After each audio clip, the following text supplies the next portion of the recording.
કહેવાય છે ને ગુજરાતીમાં કે દિલ દુખે કે હૈયું દુખે, દિલ દુખે કે પછી હૈયું દુખે.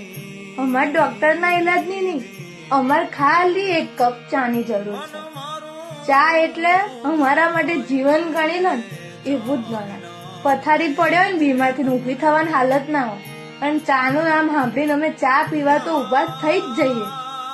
કદાચ બીમાર પડ્યા હોય ને ડોક્ટર જોડે આપણે ઘરના કહેવા પર જતા નહીં રહીએ, ચલો કે જતા આવીએ ડોક્ટર જોડે, પણ ડોક્ટર એમ કે વડીલ તમારે ચા બંધ કરવી પડશે, ચા તમને નુકસાન પહોંચાડે. ભાઈએ ડોક્ટરને કોણ સમજાય કે અમે 365 દાડા 24 કલાક અમે ચા પર જ જીવીએ છીએ. ચા તો બંધ ના જ થાય, કેમ કે ગુજરાતીઓમાં કહેવાય છે ને કે અમને ચા જરૂરી છે. કોઈ પણ જાતના ઊંધા વિચારો આવતા હોય કે દિલમાં દર્દ હોય તો અમે કોઈએ કહીએ કે ના કહીએ, અમે ચા પી લઈએ ને એટલે અમે ટીપ ટોપ થઈ જઈએ. એક સમય રાતે ઊંઘ્યા હોય ચાની સ્મેલ આવે ને કોઈ બૂમ પાડે ને ભાઈ ચા મૂકી દે, જેને પીવે ઉભા થઈ જાય એટલે આપણે પથારી ઊભા થઈને ભર ઊંઘમાં ચા પીવા તો જતા જ રહીએ. એટલે અમારા ગુજરાતીઓ માટે ચા ઇઝ ધ બેસ્ટ ઓપ્શન છે કોઈ બી વસ્તુનો ઈલાજ.